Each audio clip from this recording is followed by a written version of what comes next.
There's something you should know about this night, about why you're here.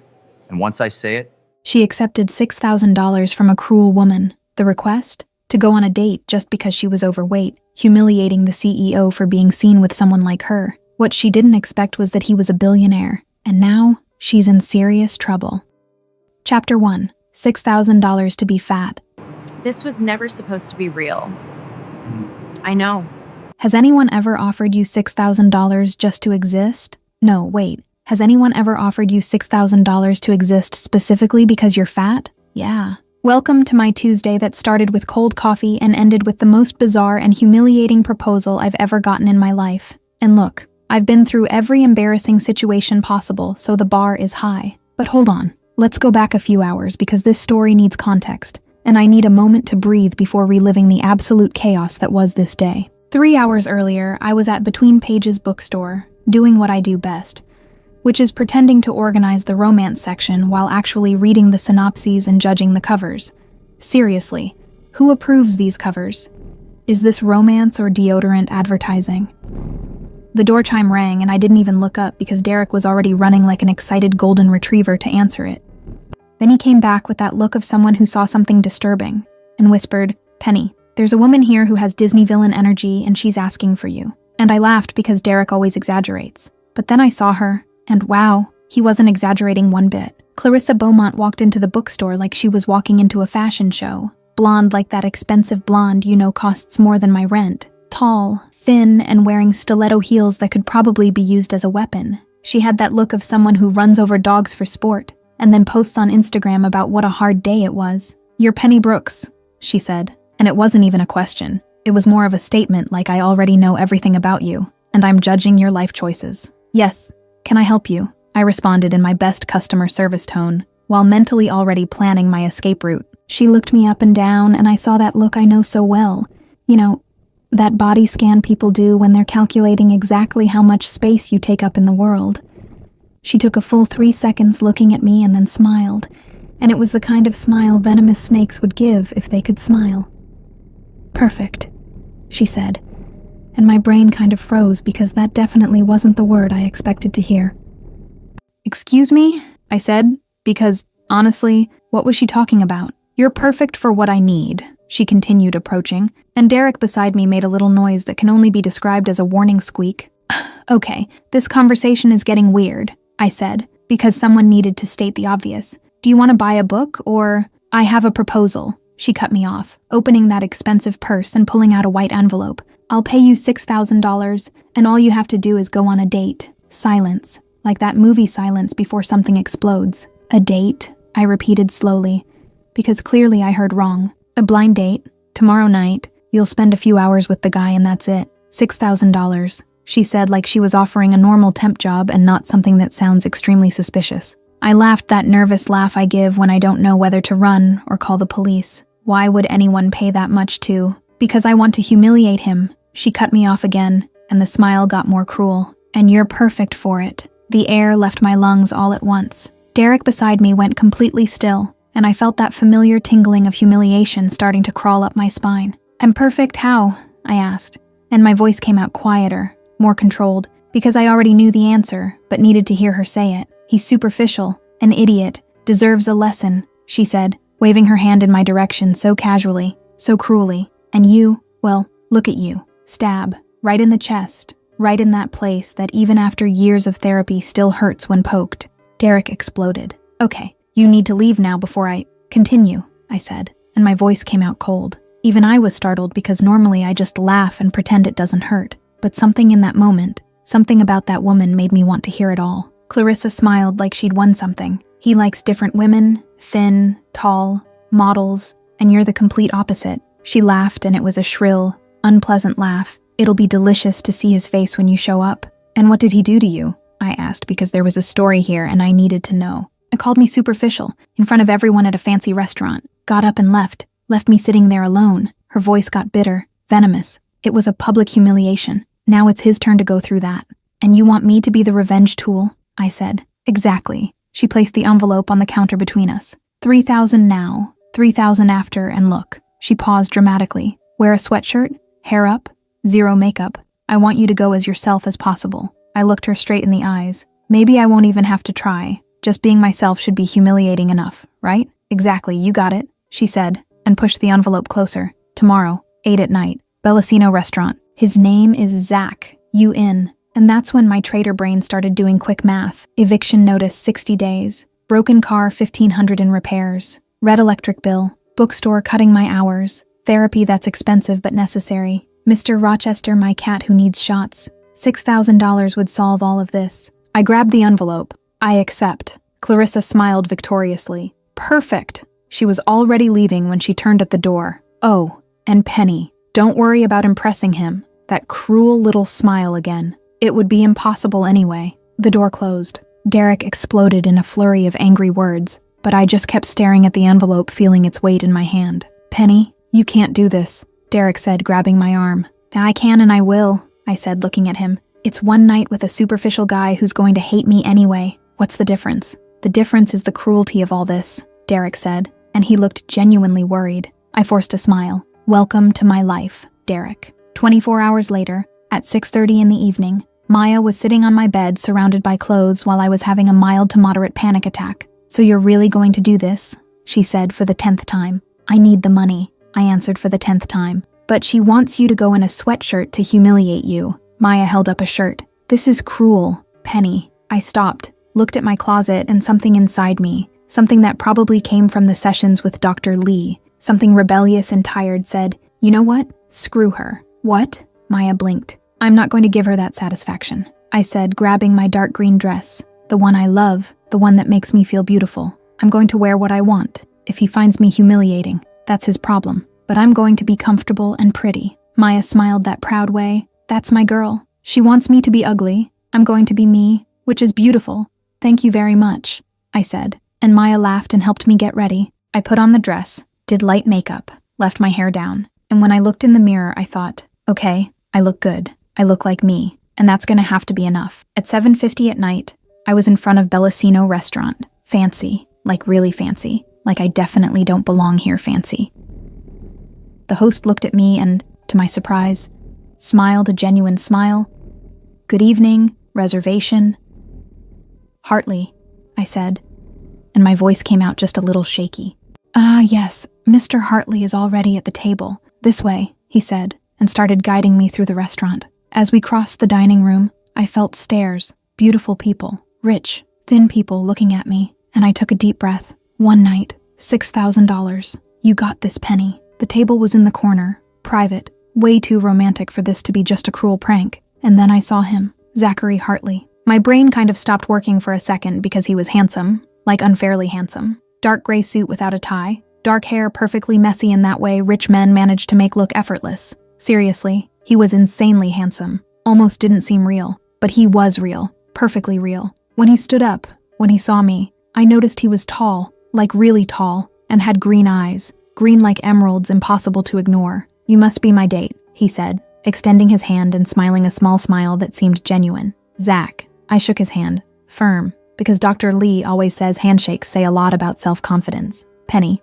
pretty name, he said, pulling out the chair for me, and I was surprised by the gentleness. When I sat down, he looked at me for a second before sitting too. Can I say you look beautiful? I went defensive automatically. You don't have to lie. He looked genuinely confused. Lie? What do you mean? To be polite, I know how it works, I said, and immediately regretted it because it sounded more bitter than I meant. I don't lie, he said, sitting down. And you look beautiful. A pause. Pretty dress. I studied his face looking for signs of sarcasm, of lying, but he seemed genuine, like really genuine. Thank you, I said quietly. You're welcome. He picked up the menu. Do you like Italian? I like food, I said. Italian, Japanese, Mexican.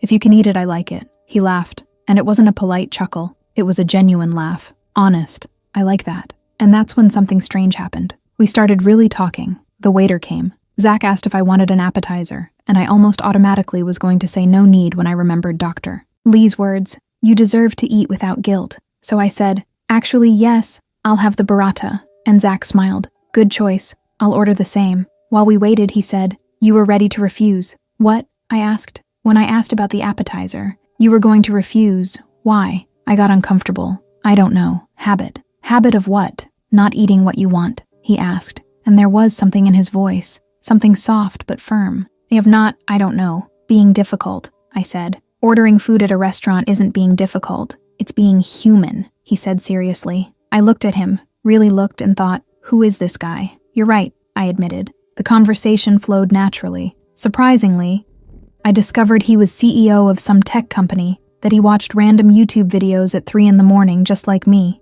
that he read biographies and business books, but also admitted it was all very boring.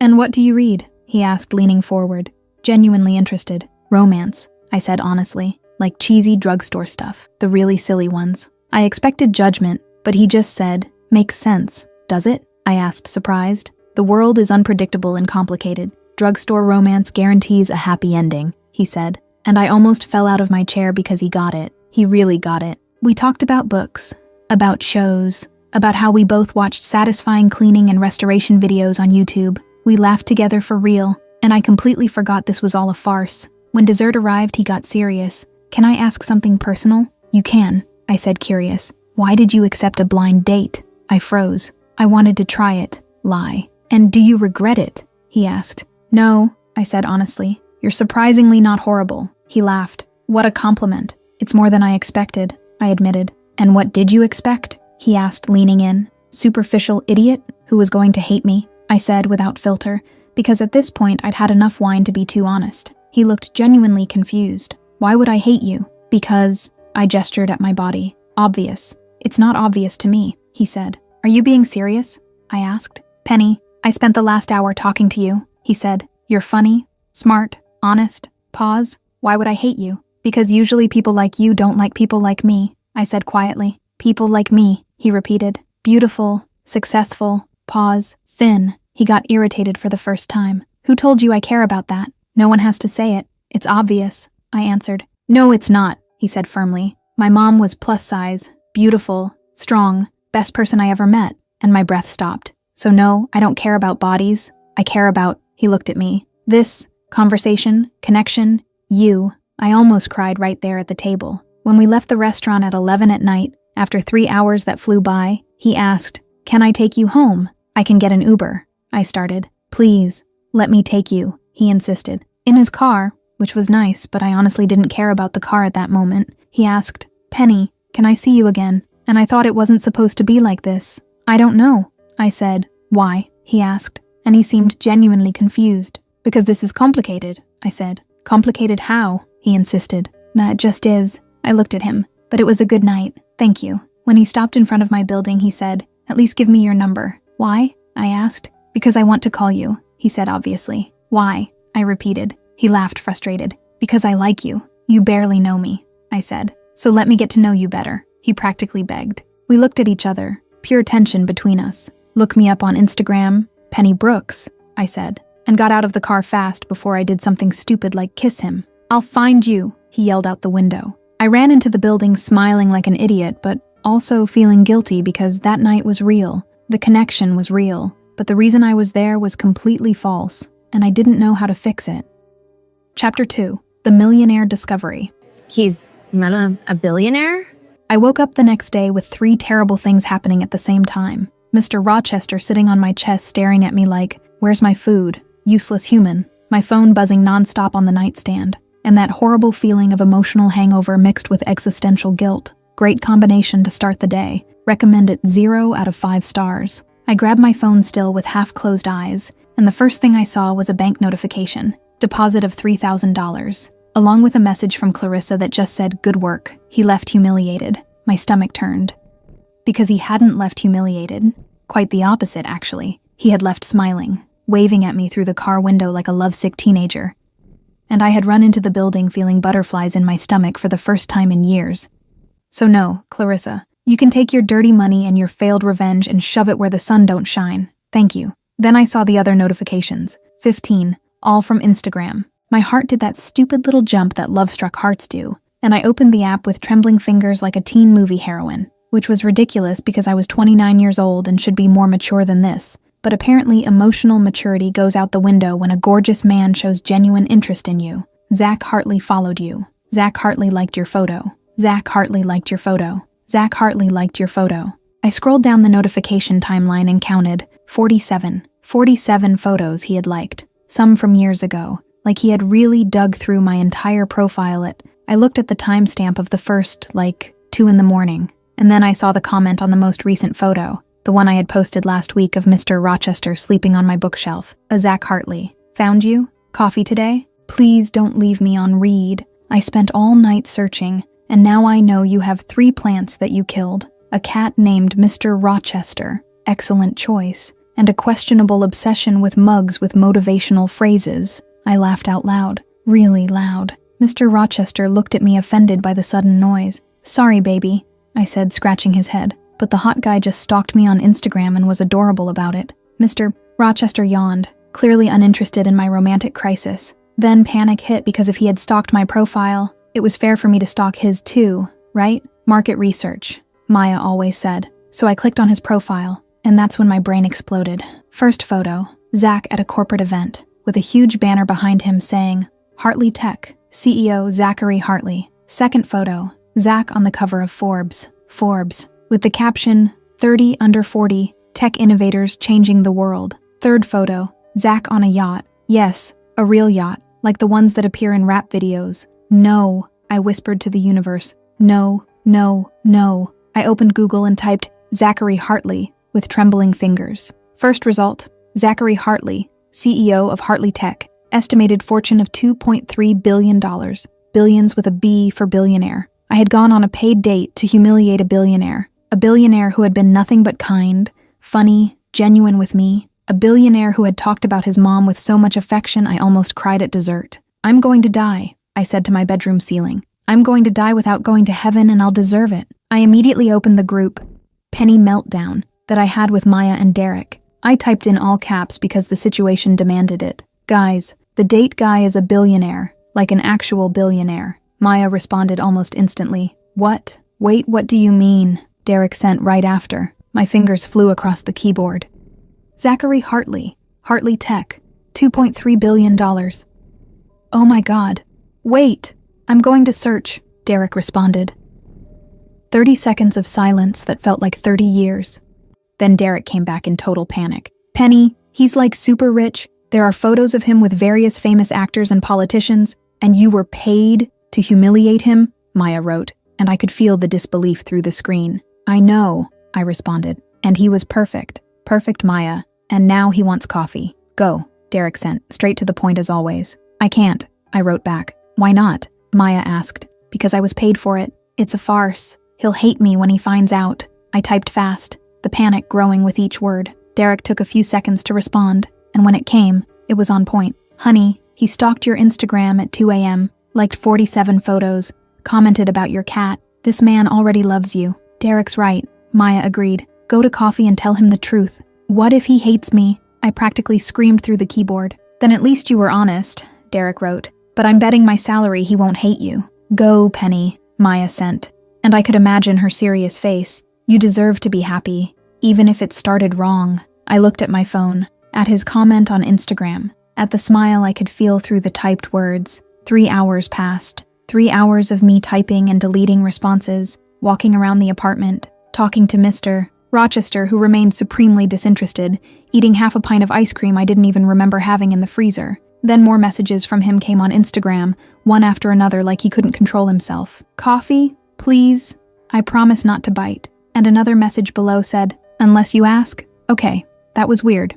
Sorry. And then there was another. But seriously, coffee. I laughed again. And this time it was impossible to resist. I finally replied, coffee, but nothing too fancy. His response came in seconds. Perfect, I know a place. Pick you up at 3 p.m.? I took a deep breath before typing, okay, seriously? He sent, and I could feel the happy surprise through the screen. Seriously, I confirmed. You just made my entire day worth it, he responded. Butterflies again. Those annoying butterflies. At 3 in the afternoon, I was in front of my building wearing a casual but pretty dress. Because even with all the guilt in the world, I still wanted to look good when his car stopped in front of me. And, okay, last night I hadn't paid much attention to the car because I was too nervous. But now, in daylight, it was impossible not to notice. Tesla, a model I didn't even know existed, probably cost more than my entire life. So, I said, getting in the car and putting on my seatbelt, you have a nice car. Zach smiled that small, genuine way that was already becoming familiar. Thank you. And what do you do for work again? I asked, all innocent, as if I hadn't spent the last 3 hours stalking him on the internet. Technology, he said casually. Driving. Like, I pressed. Something like that, he answered, and I noticed he was being deliberately vague. Interesting. A billionaire who didn't want to talk about money. This was new. The cafe he chose was perfect. Small, indie, with a bookshelf of old books on the wall, and the smell of fresh coffee mixed with that good smell of cozy places. Nothing pretentious, nothing too expensive, just genuinely charming. How did you find this place? I asked when we sat at a little table near the window. And I come here when I need to escape the office, he said. Nobody recognizes me here. Recognizes? I asked, feigning innocence again. He looked at me with those impossible green eyes. You Googled me, didn't you? I froze, completely locked up. My brain blue-screened. No, maybe, came out of my mouth like word vomit. He laughed, and it was that genuine laugh again. It's okay. I expected you to search. I searched you too. You searched me. I blinked, confused. But I'm not anyone important. You're important to me, he said so simply, so directly, and my heart did that stupid jumping thing again. The waitress came, we ordered coffees and pies, and the conversation flowed as naturally as it had flowed yesterday. He told me about his company, about how he had started in his mom's garage like every tech billionaire cliché, about how he hated social events but needed to go because it's part of the job. I told him about the bookstore, about my favorite books, about how I had a cat named Mr. Rochester who hated me, but I loved him anyway. Mr. Rochester is a great name, he said, smiling. I know, I'm a genius, I joked. We were laughing about some silly story he was telling about a meeting that had gone wrong when the cafe door opened and that presence walked in. You know when you feel that someone annoying entered the space? Yeah, Tristan Cole.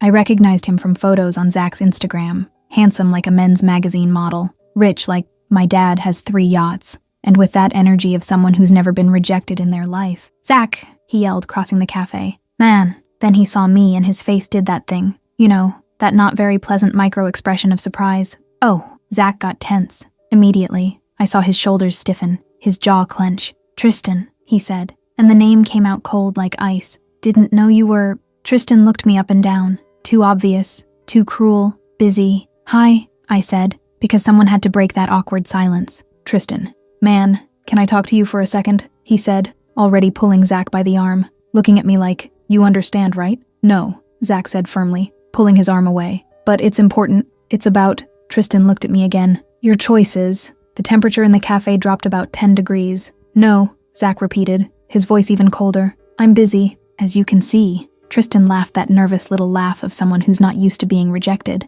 Okay, but we'll talk later. All right? He winked at Zach like, we understand, and left. Silence. Your friend seems nice, I said, trying to ease the tension. He's not my friend, Zach said, still tense. He's an idiot who shows up at events and I'm too polite to tell him to leave. He didn't like me, I said quietly, because it was too obvious to pretend it hadn't happened. Because he's an idiot, Zach repeated, or because I'm not the type of girl you usually date, I said, and my voice came out more bitter than I wanted. And what type is that? He asked, looking me straight in the eyes. You know, I said. No, I don't know, he insisted. Thin, model, I paused. Not me. Zach took my hand across the table, and the touch was like electricity. Penny, look at me. I looked. I don't want type. I want interesting, real. He squeezed my hand lightly. You, I want you. And it was in that moment that I realized I was completely lost. Lost in green eyes, in warm hands, in honest words from a man who didn't need to lie to me about anything. When I looked at the clock again, it was 7 at night. 7. We had been talking, laughing, existing together in that small, perfect cafe for 4 hours. I need to go, I said, even though I didn't want to. Work early tomorrow. Already? He asked and seemed genuinely disappointed. It's been 4 hours, Zach. I laughed. Flew by, he said, and it was true. In the car, he drove too slowly, like someone who doesn't want the ride to end. When he stopped in front of my building, he looked at me with that intensity that made my stomach do somersaults. Dinner tomorrow, he asked. Zach, I started, the guilt coming back like a wave. Please, he insisted. I don't want to lose this, whatever it is that's happening between us. I sighed, looked at those impossible green eyes, and thought about how I needed to tell him the truth. But not now,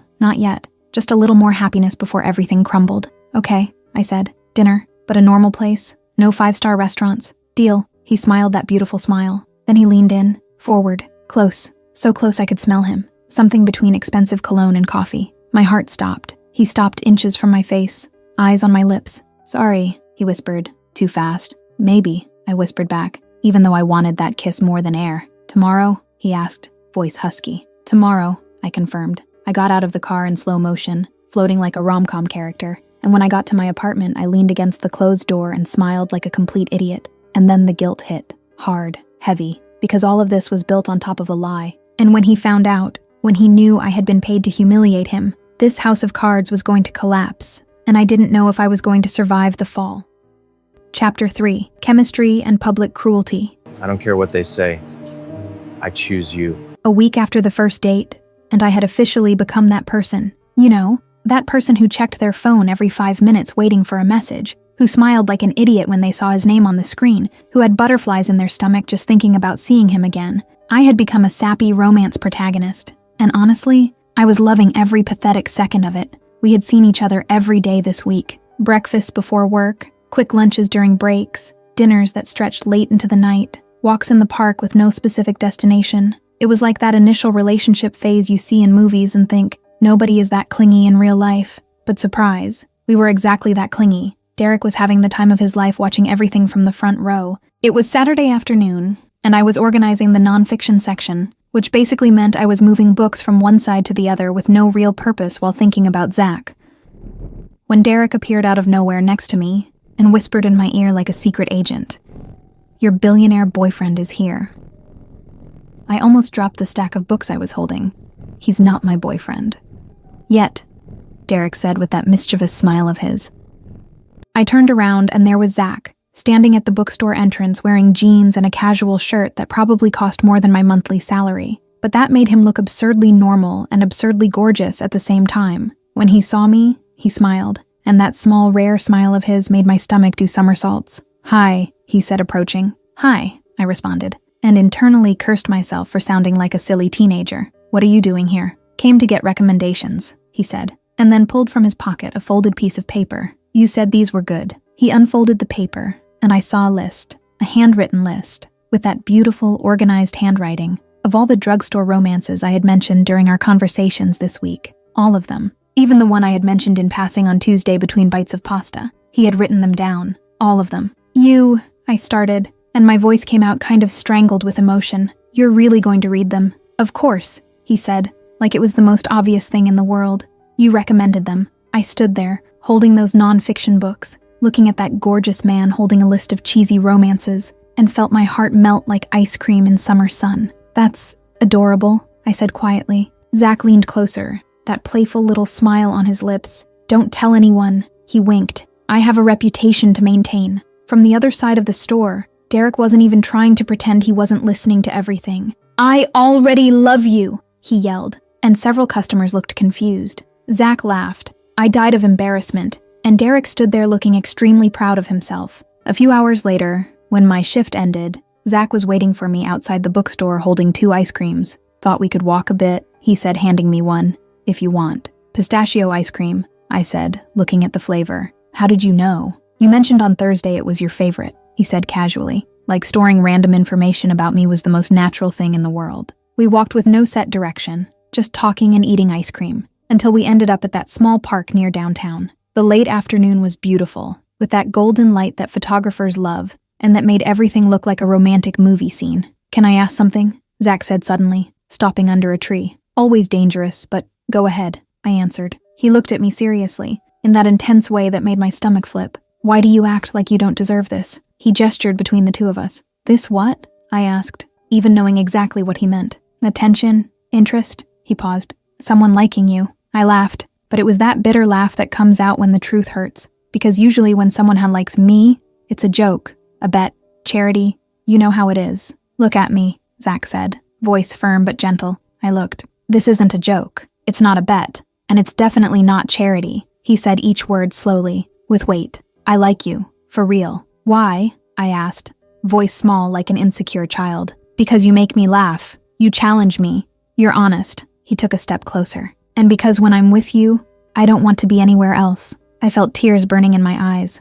"That was very well articulated," he laughed, and the tension broke a little. "I practiced in the shower." "Seriously," I practically yelled. 3 times, with hand gestures, he admitted. and did a ridiculous demonstration that made me laugh until I cried. And then, there under that tree with the sunset painting everything golden like a cheesy soap opera scene, he leaned in and kissed me.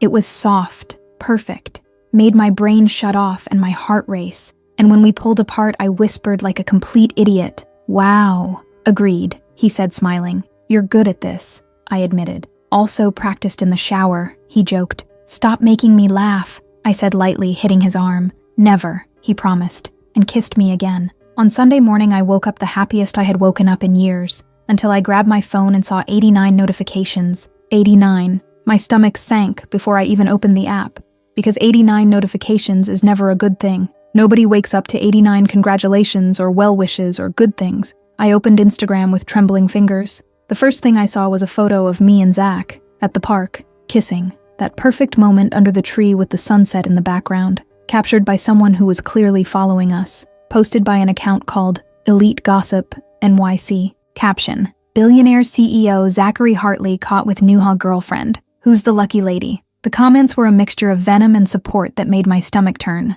Lucky. Look at the size of her. Must be charity. Did he bet he could? Guys, she's fat. What's this, Zach? Where's the standard? Bet it's a PR stunt. Nobody real dates that. But there were also, she's beautiful, and he clearly likes her. Jealousy is heavy, huh? Finally, a man who's not superficial. Everyone criticizing, but she's happy. Leave the woman alone. I read every comment. Every cruel word was a stab. Every mocking emoji was a punch to the gut. My hands were shaking so much I could barely hold the phone. I opened the group with Maya and Derek.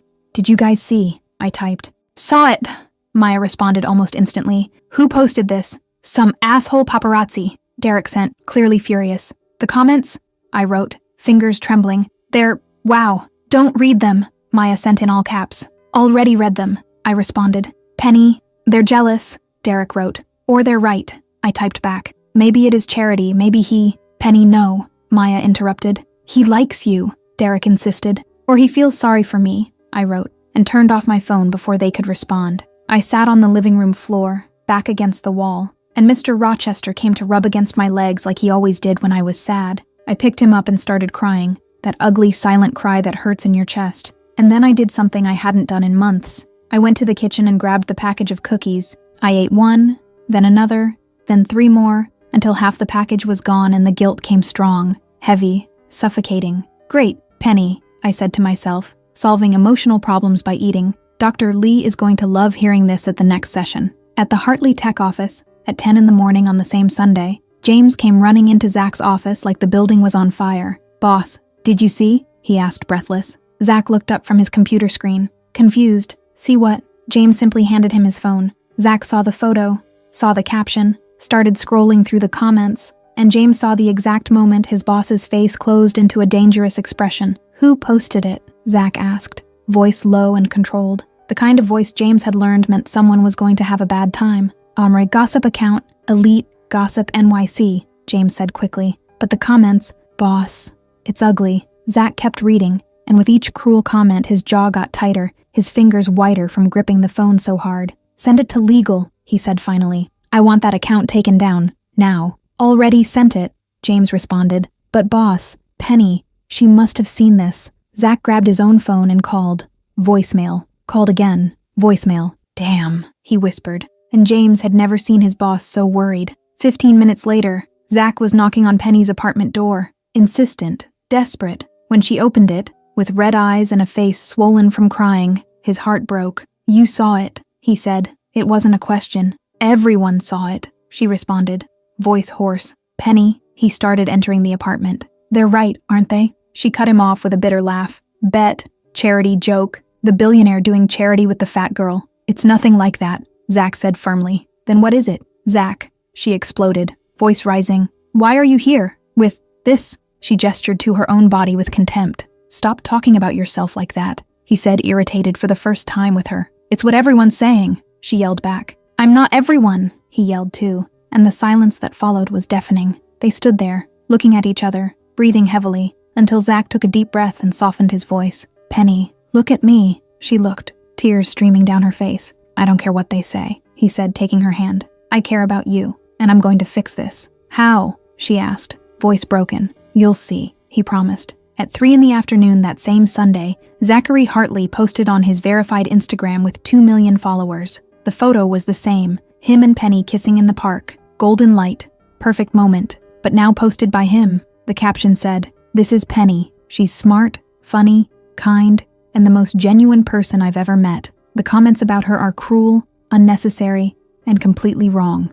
She's not lucky. I am. And anyone who disagrees can block me now. I won't tolerate disrespect towards someone I care about. End of conversation." The post exploded. In minutes, it had thousands of likes, hundreds of comments. This, defending your woman, respect, man. For real. She deserves it. You guys are beautiful. But there were also the haters. You're doing a PR stunt, man. Where's the real Zach? Zach ignored all of them. That night, Maya and Derek were at Penny's apartment, taking care of her like dedicated nurses when she finally opened Instagram again and saw the post. She read it once, twice, 3 times, and cried, but this time it was different. "He defended you," Maya said softly. "Publicly," Penny whispered, voice small, full of admiration, in front of 2 million people. "Because he likes you, honey," Derek said, taking her hand. Penny grabbed her phone with trembling fingers and wrote, "Thank you. You didn't have to." Zach's response came in seconds. "Yes, I did. Nobody talks about you like that. People are cruel," she typed. "And I'm more cruel when protecting who I love," he responded. Penny stopped. Reread. Stopped breathing. "Love?" she wrote. "Damn. Too soon," he sent back. "Maybe," she responded honestly. "But me too." "Really?" he asked. "Really?" she confirmed. "Can I come over?" he wrote. "Now," she asked. "Now," he insisted. Penny looked at Maya and Derek, who were practically vibrating with excitement. Okay. 20 minutes later, there was a knock on the door, and when Penny opened it, there was Zach, breathless from running, holding a bouquet of flowers like a rom-com protagonist. "Hi," he said. "Hi," she responded, smiling through tears. And then he came in, pulled her into a hug, and whispered in her ear, "I love you, and I'm going to spend the rest of my life proving that you deserve to be loved." From the couch, Derek whispered to Maya, "I shipped this so hard." "Shut up, Derek," Maya whispered back. But she was smiling too, and for the first time since those photos had leaked, Penny felt safe, loved, and completely certain that maybe, just maybe, she really did deserve all of this. Chapter 4. Truth and Consequences. There's something I never told you. And it changes everything. When Zach showed up at my apartment at 9 at night that Monday, he was carrying 3 boxes of pizza, a pint of ice cream, and that super expensive Swiss chocolate I had mentioned once during a dinner last week. "You brought pizza," I said, opening the door, still with eyes a little swollen from the most recent crying. "And ice cream," he said, coming in. "And that chocolate you mentioned on Tuesday when we were eating pasta and you said it was the best chocolate in the world, but that it cost like a kidney at the store." I stopped, looked at him, at all those things he had brought, and felt my chest tighten in a good way. "You remember everything I say, don't you?" "I remember everything about you," he said simply, like it was the most natural thing in the world. We ended up sitting on the living room floor because my dining table had exactly 2 chairs, and one of them was occupied by a pile of clean clothes I still hadn't folded. So floor it was, like teenagers at a sleepover, except with a billionaire eating pepperoni pizza straight from the box. "Can I confess something?" I asked after the 3rd slice, when my stomach was already full, and my heart kind of aching from so much repressed feeling. "And always," he said, grabbing another slice too. When I read those comments this morning, I started slowly, looking at the pizza instead of at him. I believed them. For a second I really believed you were with me out of pity. "Penny," he started, but I raised my hand. "Let me finish." I took a deep breath. "But then you posted that. You defended me in front of 2 million people, and I realized nobody had ever done that for me before. You know, not my family, not old friends, nobody." Zach put the pizza aside and turned completely toward me, full attention. "I will always defend you." "Why?" I asked. That stupid question I asked all the time, but that I needed to hear the answer to again. "Because you matter to me," he said, taking my hand. "And because when I'm with you, for the first time in years, I feel real." "Real how?" I asked, confused. "Not CEO, not the billionaire, not the Forbes guy," he explained, fingers intertwined in mine. "Just Zach. You know, you see me, really. Not the money or the status or the company, just me." I felt tears burning in my eyes again. "I see you." And then he kissed me, there on the floor of my tiny living room surrounded by pizza boxes and Mr. Rochester judging us from the couch. And it was different from the kiss in the park. It was more intense, deeper, more urgent, like we had discovered something precious and were afraid of losing it. When we finally pulled apart, I was breathless, and he was smiling that way that made my stomach flip. "You're amazing," he whispered. "You're not terrible either," I joked, and he laughed that genuine way I was starting to get addicted to. The next day, Zach took me to lunch at a small, cozy Italian restaurant. Nothing too fancy, exactly the way I liked it. We were laughing about some silly story about a meeting that had gone completely wrong when the door opened and that irritating presence came in again. Tristan Cole, because apparently the universe had decided he would be the recurring plague of my life. "Zach!" he yelled, crossing the restaurant like he owned the place. And when he saw me, his face made that micro-expression of displeasure that he thought he disguised but didn't disguise at all. "Oh, you again." "Hi, Tristan," I said in my most polite tone possible, even though I wanted to throw my glass of water at him. "Zach, man, I saw your post yesterday," Tristan said, approaching the table uninvited. "Brave, really brave." "Thanks," Zach said, but the tone was tense.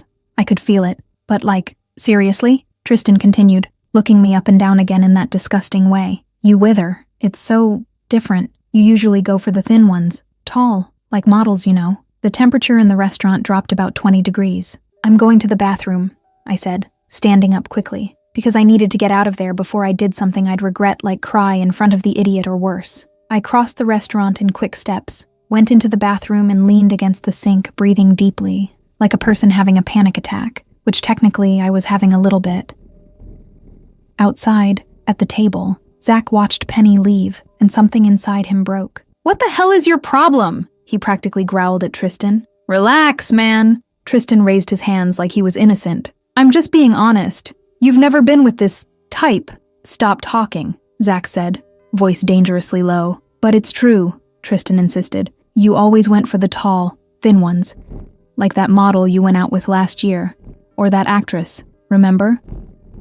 And now you're with her and like, I'm not judging, I'm just surprised." Zach stood up, and for the first time in his life, Tristan looked genuinely scared. "My mom was plus size," Zach said, each word heavy, controlled, "and she was the most beautiful, strong, and amazing woman who ever lived. She was bullied her whole life by people like you. Superficial, cruel, idiotic people. Man, I didn't," Tristan started. "I'm not finished," Zach cut him off. "Penny is funny, smart, kind, genuine, everything you'll never be. And if you ever talk about her like that again, our friendship is over. Understood?" Tristan blinked, surprised. "You're really mad?" "I am," Zach confirmed. "Now leave." "But," Tristan tried. "Leave," Zach repeated. And it wasn't a request, it was an order. Tristan left, stumbling over his own feet. When Penny came back from the bathroom 5 minutes later, Tristan was already gone, and Zach was back at the table looking calm, but she saw the tension in his shoulders, the way his jaw was still clenched. "You fought with him," she said. "It wasn't a question." "I did," he confirmed. "For me," she continued, sitting slowly. "And I'd fight anyone," he said, taking her hand across the table. Penny smiled, small, sincere. "My hero, always," he promised. But that night, alone in the apartment after Zach had left with a long kiss and a promise to see each other the next day, the guilt came back with full force. I was lying in bed looking at the ceiling, Mr. Rochester snoring beside me, when my phone buzzed. Message from an unknown number. I opened it without thinking. Saw he posted a photo. "You must be feeling pretty good about yourself. But remember, you were paid. All of this is a lie. And when he finds out, it's over. Clarissa." I blocked the number immediately, fingers trembling, heart racing. But the message stayed, heavy, true, painful, because she was right. I had been paid. I had lied from the beginning, and the more time passed, the harder it got to tell the truth, and the more catastrophic it would be when he found out. And he would find out, eventually, because lies always come out, especially big lies like this one. I grabbed my phone again and opened the conversation with Zach, typed and deleted 7 different messages before finally deciding I needed to tell him. Now, before it was too late, before I fell even more in love, before this became something I couldn't survive losing.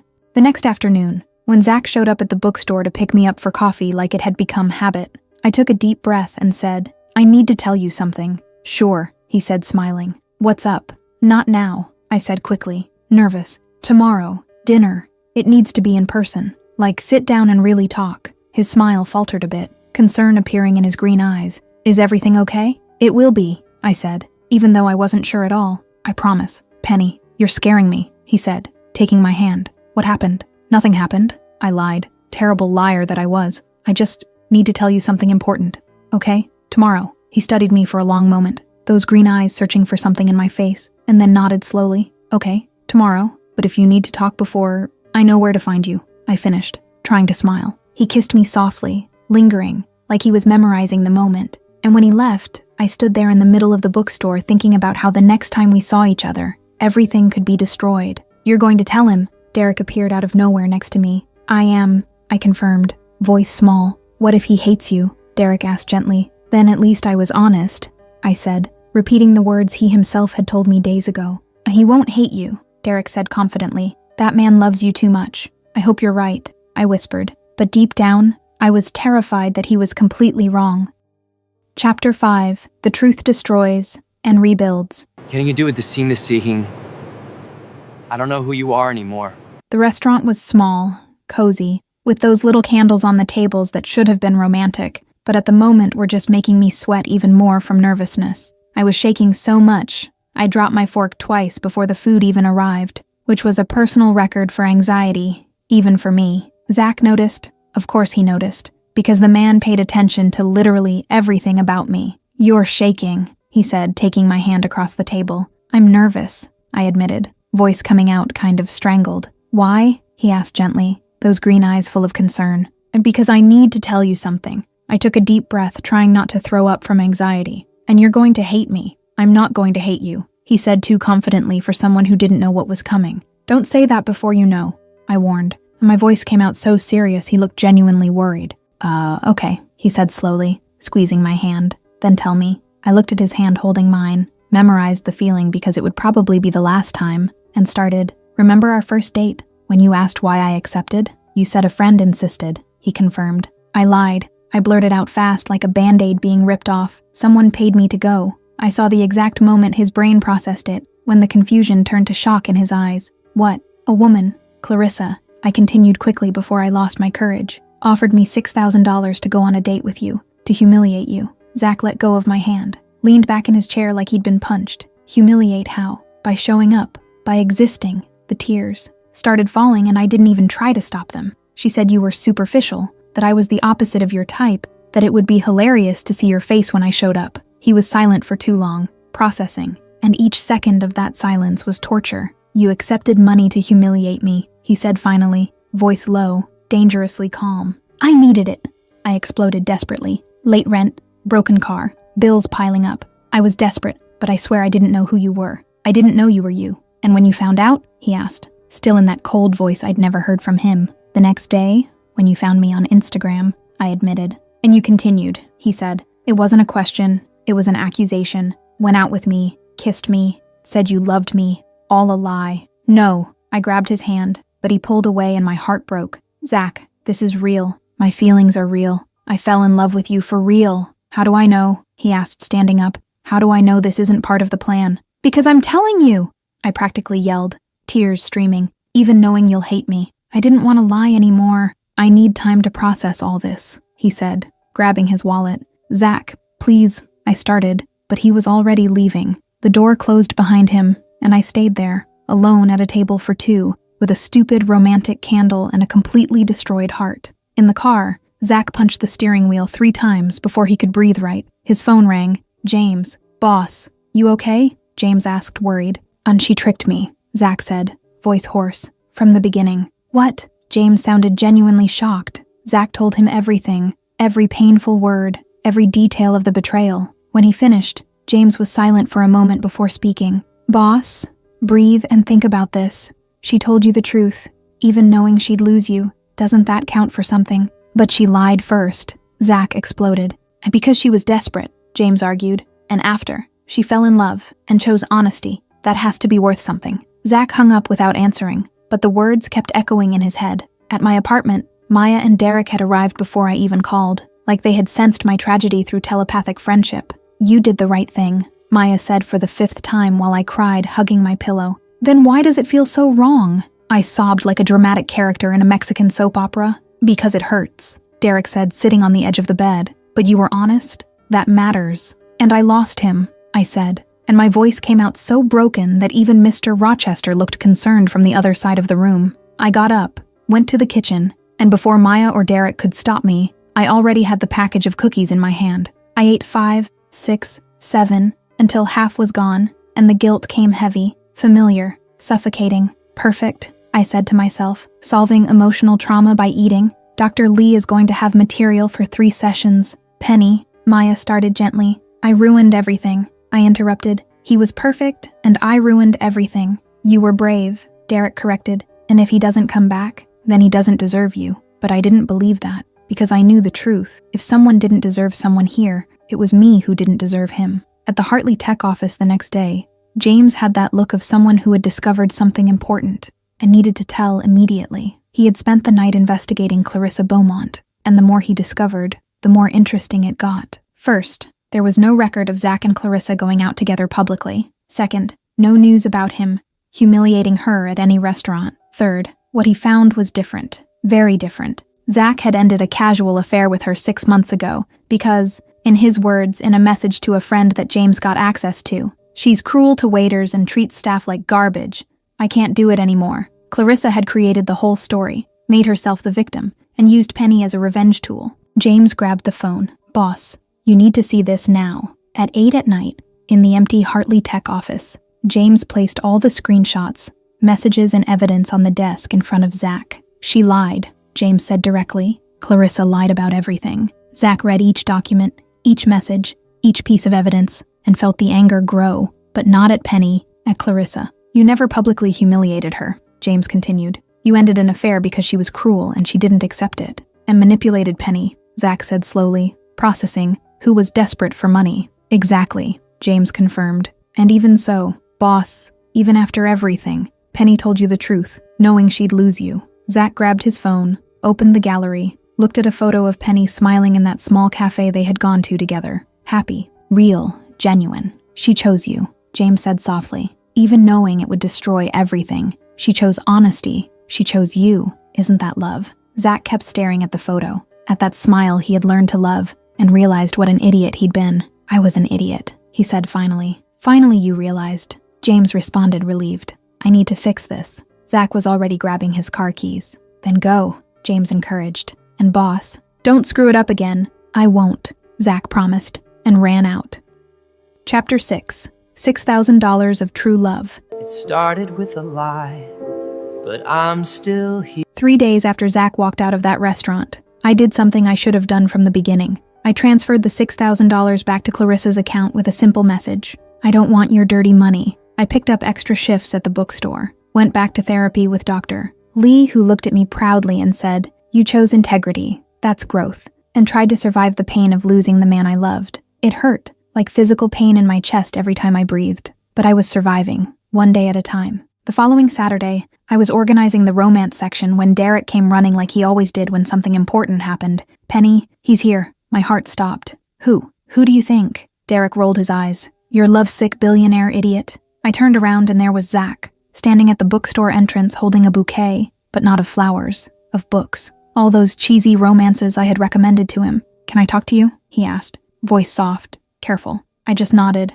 because words had completely fled from my mouth. Derek guided us to the storage room, closed the door, and left us alone. I investigated Clarissa. Zach started directly. "She lied about everything. There was never any public humiliation. She made up the story because I broke up with her for being cruel to other people." I blinked, processing. "She lied." "Completely," he confirmed. "She used you because she was desperate. And even so, Penny, even after finding out everything, you told me the truth, knowing you'd lose me. That's love." The tears started falling. "You forgive me." "There's nothing to forgive," he said, taking my hand. "You were brave. I was the idiot." "You weren't," I started. "I was," he interrupted me. "But I want to be your idiot if you still want me. Always," I whispered. He kissed me right there in the middle of the storage room surrounded by boxes of books and dust. And it was perfect. "I shipped this so hard," Derek yelled from the door that apparently he had opened to spy. We laughed, and for the first time in days I felt like maybe everything would be okay.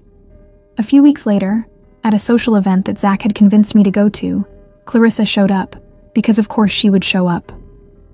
"You think he really likes you?" she said, approaching with that venomous smile. I looked at her, calm, secure, completely different from the girl who had accepted that money months ago. "I know he does. I'm truly loved. And you?" She opened her mouth, closed it, and left furious. "That was amazing," Zach whispered in my ear. "I learned from the best," I said, smiling. 6 months passed at an absurd speed. 6 months of consistent therapy, of learning to have a healthier relationship with food, of building self-esteem brick by brick. Social media still had occasional haters, but I had learned to focus on the love instead of the cruelty. And on a normal Saturday morning, Zach walked into the bookstore that now had my name on the sign as a partner, because he had invested in my dream without me asking. "I have something for you," he said, handing me a paper. It was a receipt. $6,000 donated to Penny Brooks Foundation, Body Positivity and Mental Health, a foundation with my name, created by him, using exactly the amount that had started all of this. "You gave the money new meaning," I said, crying with emotion. "Now it helps people who really need it," he explained. "And officially, I want to ask you something." "What?" I asked, wiping away the tears. "Do you want to be my girlfriend? For real? Official? No lies?" he asked, smiling. "How much are you paying?" I joked. "All my love, for the rest of my life," he answered seriously. "I accept," I said, and we kissed while Derek and Maya applauded dramatically from the other side of the store. Leaving the bookstore that night, hands intertwined, Zach said, "The internet still talks about us. And do I care?" I responded, smiling, "Because I know the truth. You love me, I love you.